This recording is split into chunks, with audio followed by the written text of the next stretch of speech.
ॐ भूर्भुवः स्वः तत्सवितुर्वरेण्यं भर्गो देवस्य धीमहि धियो यो नः प्रचोदयात्। ॐ शान्ति शान्ति शान्तिः।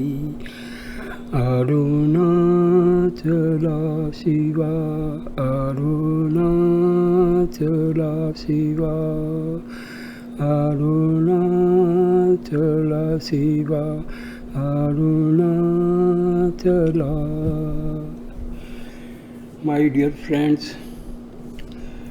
I am going to give you sixth video on the talks by Bhagwan Sri Ramana Maharshi. I start this video with talk number 96.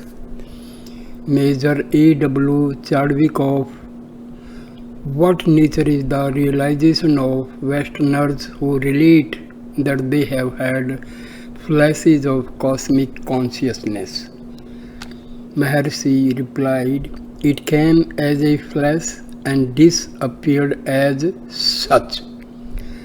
That which has a beginning must also end. Only when the ever-present consciousness is realized will it be permanent. Consciousness is indeed always with us. Everyone knows I am. No one can deny his own being. The man in deep slumber is not aware.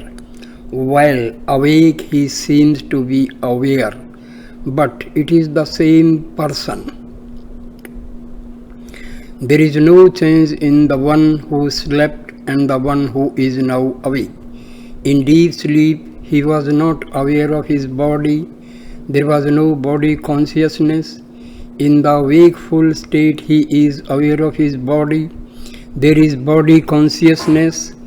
Therefore the difference lies in the emergence of body consciousness and not in any change in the real consciousness. The body and body consciousness arise together and sink together. All this amounts to saying that there are no limitations in deep sleep, whereas there are limitations in the waking state. These limitations are the bondage, the feeling the body is I is the error. This false sense of I must go. The real I is always there. It is here and now. It never appears anew and disappears again. That which is must also persist forever. That which appears anew will also be lost. Compare deep sleep and waking. The body appears in one state but not in the other. Therefore, the body will be lost. The consciousness was pre-existent and will survive the body. In fact, there is no one who does not say I am. The wrong knowledge of I am the body is the cause of all the mischief. This wrong knowledge must go. That is realization. Realization is not acquisition of anything new, nor it is a new faculty. It is only removal of all camouflage. Major Chadwick again asks a question. But people will not be content with the simplicity, they want complexity. Maharshi replied, quite so, because they want something elaborate and attractive and puzzling. So many religions have come into existence and each of them is so complex and each creed in each religion has its own adherents and antagonists. For example, an ordinary Christian will not be satisfied unless he is told that God is somewhere in the far off heavens, not to be reached by us unaided. Christ alone knew him and Christ alone can guide us. Worship Christ and be saved. If told the simple truth, the kingdom of heaven is within you, he is not satisfied and will read complex and far-fetched meaning in such statements. Mature minds alone can grasp the simple truth in all its nakedness. Major Chadwick later expressed a certain involuntary fear while meditating. He feels the spirit separated from the gross body and the sensation creates a fright. Maharshi replied, to whom is the fright? It is all due to the habit of identifying the body with the self. Repeated experience of separation will make one familiar and the fright will cease. 19th November 1935, talk number 97. One Mr. Ramachandra, a gentleman from Ambala, asked where the heart is and what realization is. Maharshi, the heart is not physical, it is spiritual Hirdayam, that is Hirat plus Ayam. This is the center. It is that from which thoughts arise, on which they subsist, and where they are resolved. The thoughts are the content of the mind, and they shape the universe. The heart is the center of all. Yatova imani bhutani jayante, that from which these beings come into existence, etc., is said to be Brahma in the Upanishads. That is the heart. Brahma is the heart. How to devotee, how to realize the heart? Maharshi, there is no one who even for a trice fails to experience the self, for no one admits that the he ever stands apart from the self. He is the self is the heart. Devotee, it is not clear. Maharshi, in deep sleep you exist, awake you remain. The same self is in both states. The difference is only in the awareness and the non-awareness of the world. The world rises with the mind and sets with the mind. That which rises and sets is not the self. The self is different, giving rise to the mind, sustaining it and resolving it. So the self is the underlying principle. When asked who you are, you place your hand on the right side of the breast and say, I am. There you involuntarily point out the self. The self is thus known, but the individual is miserable because he confounds the mind and the body with the self. This confusion is due to wrong knowledge. Elimination of wrong knowledge is alone needed. Such elimination results in realization. Devotee, how to control the mind? Maharshi, what is mind? Whose is the mind? Devotee, mind always wanders, I cannot control it. Maharshi, it is the nature of the mind to wander. You are not the mind. The mind springs up and sinks down. It is impermanent, transitory, whereas you are eternal. There is nothing but the self. To inhere in the self is the thing. Never mind the mind. If its source is sought, it will vanish, leaving the self unaffected. Devotee, no one need to seek to control the mind, so one need not seek to control the mind. Maharshi, there is no mind to control if you realize the self. The mind vanishing, the self shines forth. In the realized man, the mind may be active or inactive, the self alone remains for him. For the mind, the body and the world are not separate from the self. They rise from and sink into the self. They do not remain apart from the self. Can they be different from the self? Only be aware of the self. Why worry about these shadows? How do they affect the self?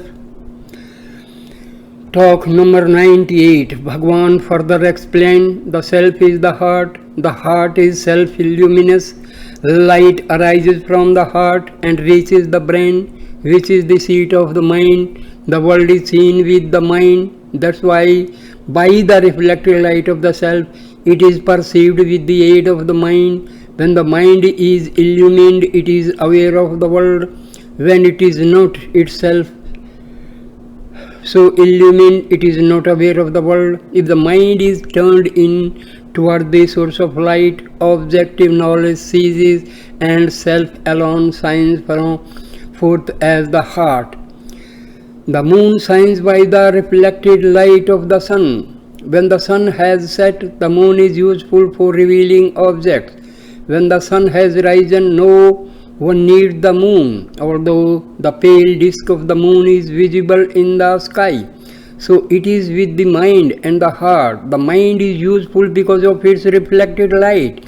It is used for seeing objects. When it is turned inwards, the source of illumination shines forth by itself, and the mind remains dim and useless like the moon in daytime. Talk number 99. A sannyasi asked, it is said that the self is beyond the mind and yet the realization with the mind. Mano na manute, mansa na matam, and mansa veda maptayam. The mind cannot think it cannot be thought of by the mind, and the mind alone can realize it. How are these contradictions to be reconciled? Maharshi, Atman is realized with Nirvita Manas, dead mind. Atma is realized by Nirvita Manas, dead mind, that is mind devoid of thoughts and turned inward. Then the mind sees its own source and becomes that. It is not as the subject perceiving an object. When the room is dark, a lamp is necessary to illumine and eyes to cognize the object. But when the sun is risen, there is no need of a lamp, and the objects are seen. And to see the sun, no lamp is necessary. It is enough that you turn your eyes toward the self-luminous sun. Similarly, with the mind, to see the objects, the reflected light of the mind is necessary. To see the heart, it is enough that the mind is turned towards it. Then the mind loses itself and the heart shines forth. Talk number 100. Later Sri Bhagavan quoted from Kaivalya some verses and explained the supreme knowledge, absolute witness, the self-shining core, the heart, the self. The individual, the jiva, the knower, consisting of virti, the mode of mind, stuff and reflected light in the latent form, leads to the internal intellect and the outgoing mind, buddhi and manas, consisting of virti and reflected light as a sprout. This is the antahakarana, the inner organ. It is split modes taking shape as objects, common knowledge, together form the world as we perceive it. The pure knowledge, the jiva, paramatar, the knower, the intellect and the mind, parmana, perception, moods and knowledge, phala chaitanya. The modes of mind take shape as external objects and the light reflected on the modes illumine the object. Now, of mind, look for light illumining them. The mind becomes still and the light remains self-shining. The undulating mind, that is the mind associated with the rajas, activity and tamas, darkness, is commonly known as the mind. Devoid of rajas and tamas, it is pure and self-shining. This is self-realization. Therefore, the mind is said to be the means for it. C. Pure consciousness, said to be the eternal or the ever-present witness, antahakarana, inner organ, plus the reflected light, that is jiva plus paramatar. Modes together with the light are said to be parmeya, the knower. Of these the objects are gross and the light is called phala chaitanya. In the jiva, the inner organ, antahakarana, consists of sattva, knowledge light, rajas, modes of mind, intellect mind, tamas, gross objective, the world. Similarly for the cosmos, the cosmic mind, the eternal being, sattva, Ishvara, the Lord of the universe, rajas, the individual jiva, tamas, the universe, Brahma, Sat being called the Adhara, the substratum, Chitta, knowledge, Ananda, bliss, called Vishesha, differentiation by Maya, natural the universe or the world, artificial multiplicity of objects. Maya cannot obscure Sat, but it does obscure Chit and Ananda, making them appear as particulars. A rope corresponds to being substratum. Up in dim light, Maya illusion appears as a snake, the artificial particular as shown in E. G. Sat being the substratum, Adhara. From this proceeds the particular, namely the Jiva who, veiled by ignorance, identifies himself with the gross body.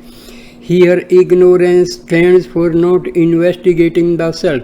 Jiva is in fact knowledge only, yet owing to ignorance the wrong identity with the gross body results. Again the master illustrated it with the red hot iron ball, tapta ahya pindvat. A ball of iron plus fire together form red hot iron ball. The world plus chit, pure knowledge together form the jiva, the individual. Talk number 101. A gentleman from Ambala asked what is the rationalistic explanation of Draupadi's sari becoming endless. Maharshi, spiritual matters cannot be fitted into rationalism. Spirituality is transcendental. The miracle was after Draupadi had surrendered herself. The secret lies in surrender. Devotee, how to reach the heart? Maharshi, where are you now that you want to reach the heart? Are you standing apart from the self? Devotee, I am in my body. Maharshi, in a particular spot or all over? Devotee, all over I am extending all over the body. Maharshi, where from do you extend? Devotee, I do not know. Maharshi, yes, you are always in the heart. You are never away from it in order that you should reach it. Consider how you are in deep sleep and in the waking state. These states are also not yours.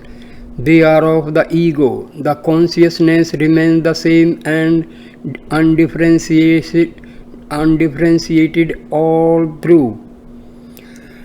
Devotee, I understand, but I cannot feel so. Maharshi, whose is the ignorance? Find it out. Devotee, all this is so difficult. Maharshi, the idea of difficulty is itself wrong. It will not help you to gain what you want. Again I ask, who finds it difficult? Devotee, I see that I am coming round to I. Maharshi, because you are always that and never away from that. There is nothing so simple as being the self. It requires no effort, no aid. One has to leave off the wrong identity and be in his eternal, natural, inherent state. Talk number 102. He returned with a request. Next day he said, it is said that one should receive instruction from a guru. Mere reading of books is not helpful. I have read many books, but there is no practical help derived from such learning. Please tell me what I should do, how I should do it, at what times, in which places, and so on. The master remained silent. His silence seemed to say, here and now be at peace and tranquil. That's all. But the questioner could not interpret it, and that way he wanted something concrete. Talk number 103. The next day Sri Bhagwan said, these people want some japa, dhyana or yoga or something similar. Without their saying what they have been doing so far, what more can be said to them? Again, why japa, its Phalasruti, etc. Who is it that makes the japa? Who gets the fruits thereof? Can they not look to the self? Or again, even if instructed by others to do japa or dhyana, they do it for some time but are always looking to some results. For example, visions, dreams or thaumaturgic powers. If they do not find them, they say they are not progressing or the tapas is not effective. Visions, etc., are no signs of progress. Mere performance of tapas is its progress also. Steadiness is what is required. Moreover, they must entrust themselves to their mantra or their God and wait for its grace. They don't do so. Japa, even once uttered, has its own good effect, whether the individual is aware or not. 28th November 1935, talk number 104. Mrs. Kishori Lal, an officer of the Railway Board, Government of India, hails from Delhi. He looks simple, gentle and dignified in behavior. He has gastric ulcer and has arranged for his board and lodging in the town. 5 years ago, he took up the study of devotional literature. He is a bhakta of Sri Krishna. He could feel Krishna in all that he saw. Krishna often appeared to him and made him happy. His work was going on without any effort on his part. Everything seemed to be done for him by Krishna himself. Later he came in contact with a Mahatma who advised him to study Vedanta and take to Nirankara Upasana, that is devotion to formless being. He has since read about 700 books of philosophy and Vedanta, including the Upanishads, Ashtavakra, Avadhuta, and Srimad Bhagavad Gita. Srimad Bhagavad Gita. He has also studied Sri Bhagwan's works in English and is much impressed by them. Once when he was in the jaws of death, no other thought haunted him but that he had not yet visited Sri Bhagwan in his life. So he has come here on a short visit. He prays only for Sri Bhagwan's touch and his grace. The master said to him, Atmaya Vaham Gura Kesa, that is, I am Atma. Atma is the Guru and Atma is grace also. No one remains without the Atma. He is always in contact. No external touch is necessary. My dear friends, all of us are also out of our ignorance. Wait for somebody to come and help. It is good somebody will come, but make sure your own self itself is Guru. That is also, have faith in you. And once you start having faith in yourself, a physical Guru is likely to come any time in future. So God sends the Guru in any form. God himself may come in the form of a physical Guru, or a physical Guru may appear and help you. So first thing, you start believing in your own self. That is the most important point. And surrender to God. Now it will be the worry of God to help you. He may himself come in any other form. He may come in the physical form, or he may send some other physical Guru to help you. But first thing, start believing in yourself. So grace is also obtained from the self which lies within your spiritual heart.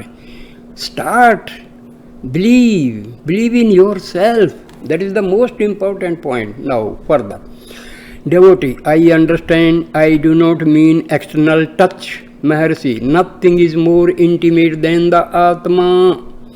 Devotee, again Sri Krishna appeared to me 3 months back and said, why do you ask me for Nirankara Upasana? It is only Sarva Bhutesu Cha Atmanam, Sarva Bhutani Cha Atmani, the self in all and all in the self. Maharshi, that contains the whole truth. Even this is Aupacharika, indirect. There is in fact nothing but the Atma. The world is only a projection of the mind. The mind originates from the Atma. So Atma alone is the one being. Devotee, yet it is difficult to realize. Maharshi, there is nothing to realize. It is Nitya Shuddha Buddha Mukta, the eternal, pure, aware and liberated state. It is natural and eternal. There is nothing new to gain. On the other hand, a man must lose his ignorance, that's all. This ignorance must be traced to its origin. To whom is this ignorance? Of what is one ignorant? There are the subject and the object. Such a duality is characteristics of the mind. The mind is from the Atma. Devotee, yes, ignorance itself cannot exist. He finally surrendered, saying, just as a doctor learns what is wrong with the patient and treats him accordingly, so may Sri Bhagavan do with me. He also said that he had lost all the inclination to the study of books and learn from them. Talk number 105. Maharshi, no, not so. The method is only one. Uddalaka started teaching Sat Eva Somaya. There is only being, illustrating it with Swetaketu's fast. Number 1, Sat, the being in the individual, is made obvious by the fast. Second, this Sat being is similar in all as honey gathered from different flowers. Third, there is no difference in the Sat of individuals as illustrated by the state of deep sleep. The question arises, if so, why does each know it in the sleep? Because the individuality is lost, there is only Sat left. Illustration, rivers lost in the ocean. If lost, is there Sat? Fifth, surely as when a tree is pruned, it grows again. That is a sure sign of its life, but is it there even in that dormant condition? Sixth, yes, take the instance of salt and water. The presence of the salt in water is subtle. Though invisible to the eye, it is recognized by other senses. How is one to know it? What is the other means? 7. By inquiry, as the man left in the Gandhara forest regained his home. 8. In evolution and involution, in manifestation and resolution, Sat alone exists. Tejaha prasayam devatayam, the light merges in the supreme. 9th, an insincere man is hurt by the touch of fire test. His insincerity is brought out by fire. Sincerity is self-evident. A true man or a self-realized man remains happy without being affected by the false appearance, namely the world, birth and death, etc., whereas the false or ignorant man is miserable. 29th November 1935. Talk number 106. Swami Yogananda with 4 others arrived at 8:45 a.m. He looks big but gentle and well groomed. He has dark flowing hair hanging over his shoulders. The group had lunch in the ashramam. Talk number 106. Swami Yogananda with 4 others arrived at 8:45 a.m. He looks big but gentle and well groomed. He has dark flowing hair hanging over his shoulders. The group had lunch in the ashramam. Mr. C.R. Wright, his secretary, asked, how shall I realize God? Maharshi, God is an unknown entity. Moreover, He is external, whereas the self is always with you and it is you. Why do you leave out what is intimate and go in for what is external? Devotee, what is this self again? Maharshi, the self is known to everyone but not clearly. You always exist. The being is the self. I am is the name of God. Of all the definitions of God, none is indeed so well put as the biblical statement, I am that I am, in Exodus chapter number 3. There are other statements such as Brahmavaham Aham Brahmasmi and Soham, but none is so direct as the name Jevoha. I am, the absolute being is what is, it is the self, it is God, knowing the self, God is known, in fact God is none other than the self. Devotee, why are there good and evil? Maharshi, they are relative terms, there must be a subject to know the good and evil. That subject is the ego. Trace the source of the ego, it ends in the self. The source of the ego is God. This definition of God is probably more concrete and better understood by you, devotee. So it is how to get bliss. Maharshi, bliss is not something to be got. On the other hand, you are always bliss. This desire is born of the sense of incompleteness. To whom is the sense of incompleteness? Enquire. In deep sleep you were blissful. Now you are not so. What has interposed between that bliss and this non-bliss? It is the ego. Seek its source and find your bliss. There is nothing new to get. You have, on the other hand, to get rid of your ignorance, while makes you think that you are other than bliss. For whom is this ignorance? It is to the ego. Trace the source of the ego, then the ego is lost and bliss remains over. It is eternal. You are that here and now. That is the master key for solving all doubts. The doubts arise in the mind is born of the ego rises from the self. Search the source of the ego and the self is revealed. That alone remains. The universe is only expanded self, it is not different from the self. Devotee, what is the best way of living? Maharshi, it differs according as one is a jnani or a jnani. A jnani does not find anything different or separate from the self. All are in the self. It is wrong to imagine that there is the world, that there is a body in it and that you dwell in the body. If the truth is known, the universe and what is beyond it will be found to be only in the self. The outlook differs according to the sight of the person. The sight is from the eye. The eye must be located somewhere. If you are seeing with the gross eyes, you find others gross. If with subtle eyes, that is the mind, others appear subtle. If the I becomes the self being infinite, the I is infinite. There is nothing else to see different from the self. He thanked Maharshi. He was told that the best way of thinking is to remain always as the self. Talk number 107. Later the yogi asked, how is the spiritual uplift of the people to be effected? What are the instructions to be given them? This yogi means Swami Yogananda. Maharshi, they differ according to the temperaments of the individuals and according to the spiritual ripeness of their mind.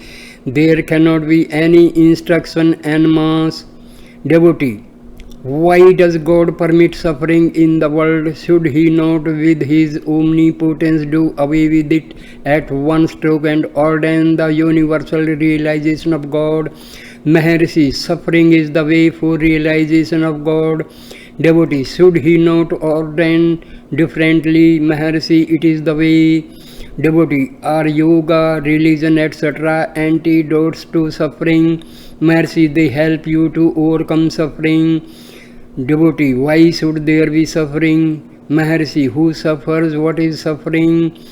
No answer. Finally, the yogi rose up, prayed for Sri Bhagwan's blessing for his own work and expressed great regret for his hasty return. He looked very sincere and devoted and even emotional. Swami Yogananda has set up his ashrama in USA. His guru Swami Yuktananda instructed him to go to Western countries, especially America, and teach the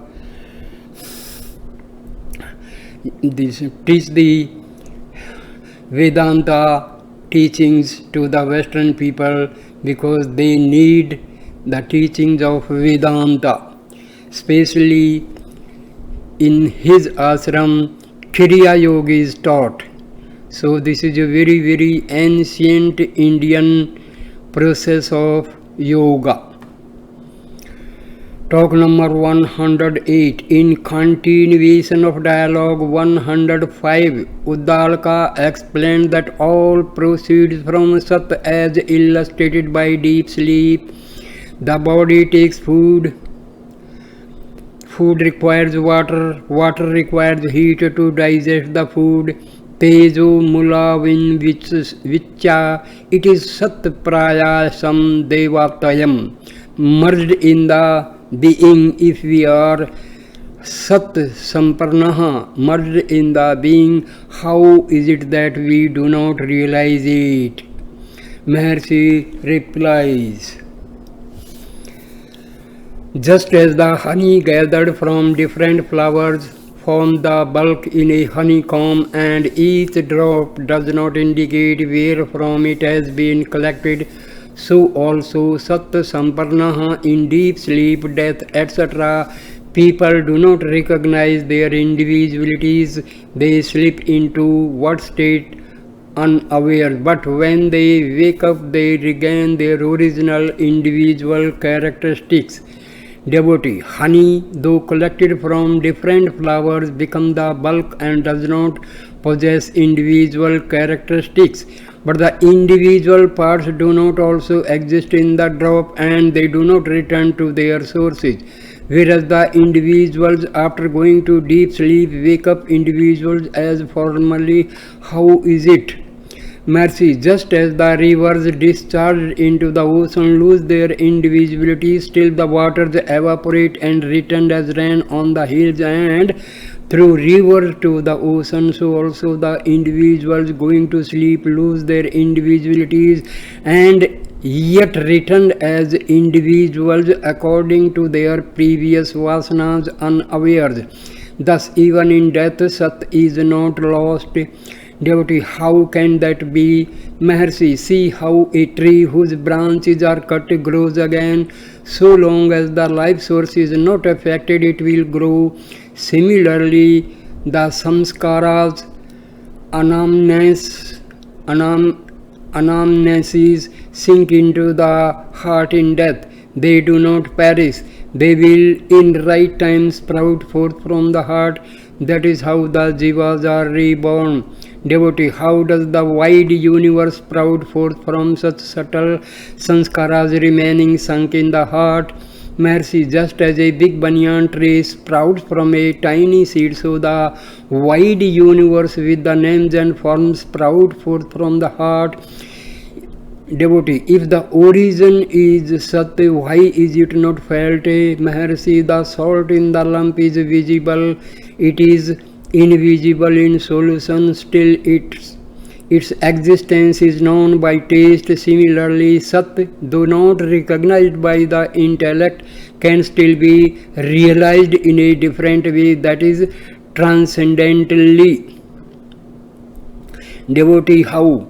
Mercy, just as a man blindfolded and left by robbers in a jungle inquires his way home and returns there, so also the ignorant one, blinded by ignorance, inquires of those not so blinded and seeks his own source and returns to it.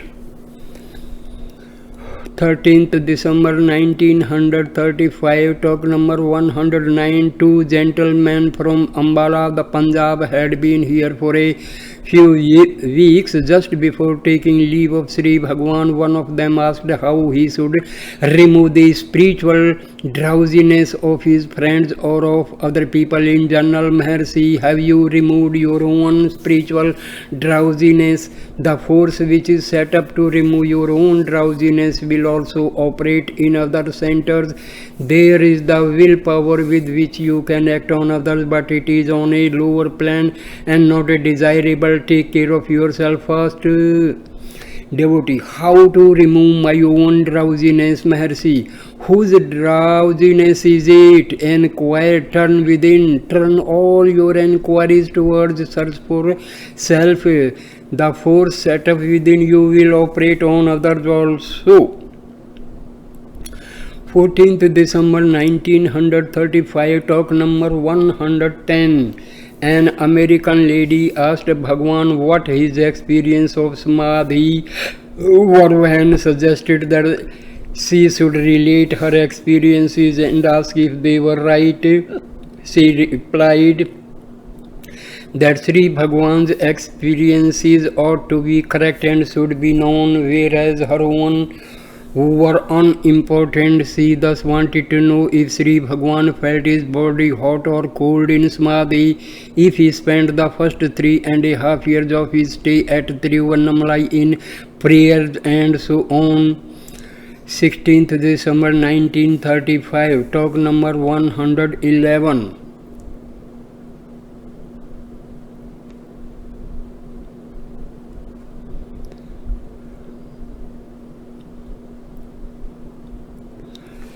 Maharshi replies, Samadhi transcends mind and speech and cannot be described. For example, the state of deep slumber cannot be described.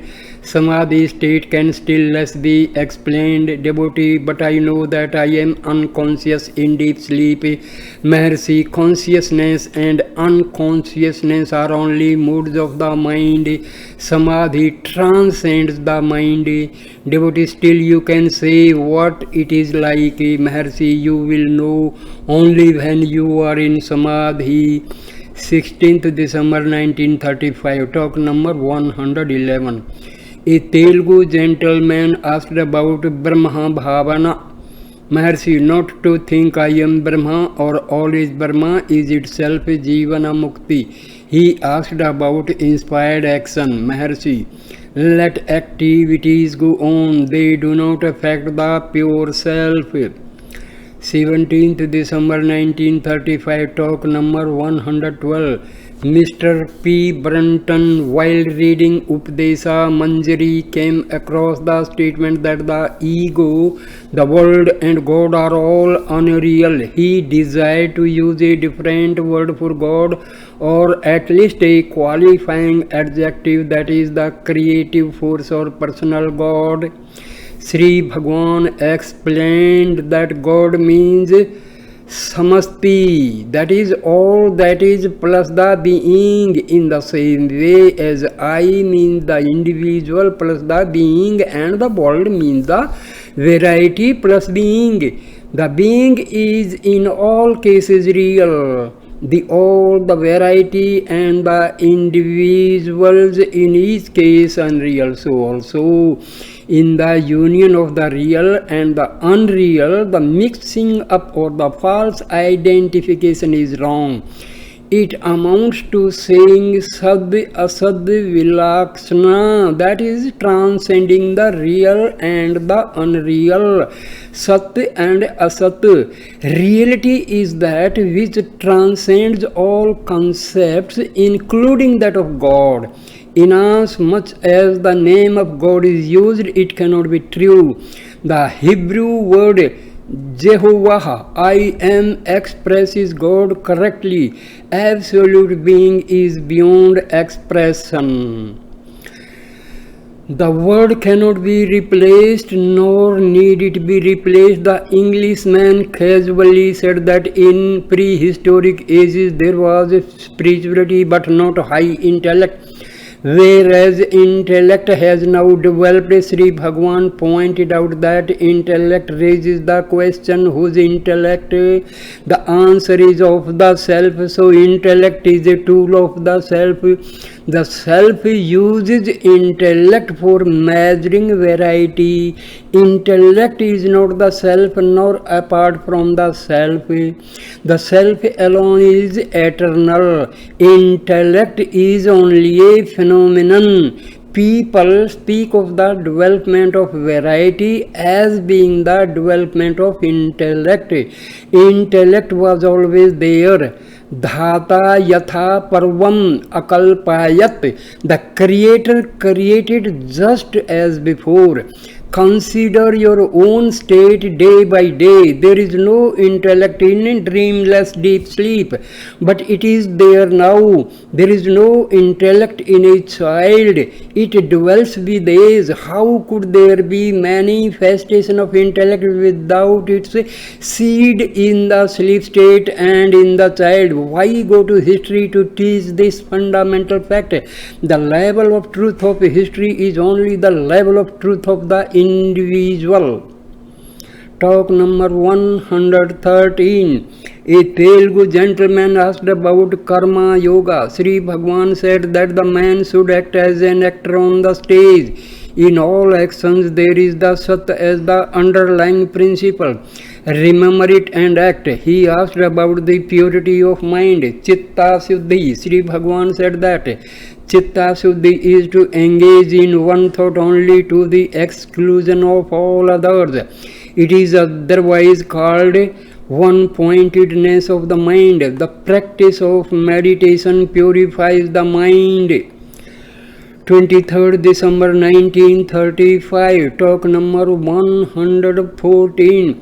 Baron von Bolbein, Austrian and East German baron, asked, there should be harmony between knowledge of the self and knowledge of the world.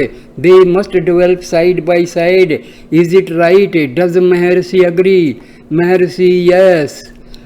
Devotee, beyond the intellect and before wisdom dawns, there will be pictures of the world passing before one's consciousness.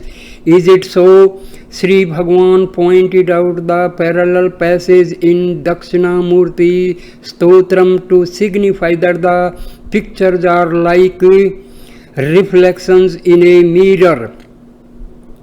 Again from the Upanishad, as in the mirror, so in the world of mains, as in the water, so in the world of Gandharvas, as shadow and sunlight in Brahmaloka. Devotee, there is spiritual awakening since 1930 all the world over. Does Maharshi agree? Maharshi said, the development is according to your sight. The Baron asked again if Maharshi would induce a spiritual trance and give him a message which is unspoken but still understandable. No answer was made. 25th December 1935. Talk number 115. Mr. M. Friedman. Even without any initial desires, there are some strange experiences for us. Where from do they arise? Maharshi, the desire may not be there now, enough if it was there before. Though forgotten by you now, it is bearing fruit in due course. That is how the Jnani is said to have prarabdha left for him. Of course, it is only according to others' point of view. Talk number 116. Devotee, Jiva is said to be bound by karma. Is it so? Maharshi, let karma enjoy its fruits. As long as you are the doer, so long you are the enjoyer. Devotee, how to get released from karma? Maharshi, see whose karma it is. You will find you are not the doer, then you will be free. This requires grace of God, for which you should pray to Him, worship Him and meditate on Him. The karma which takes place without effort, that is involuntary action, is not binding.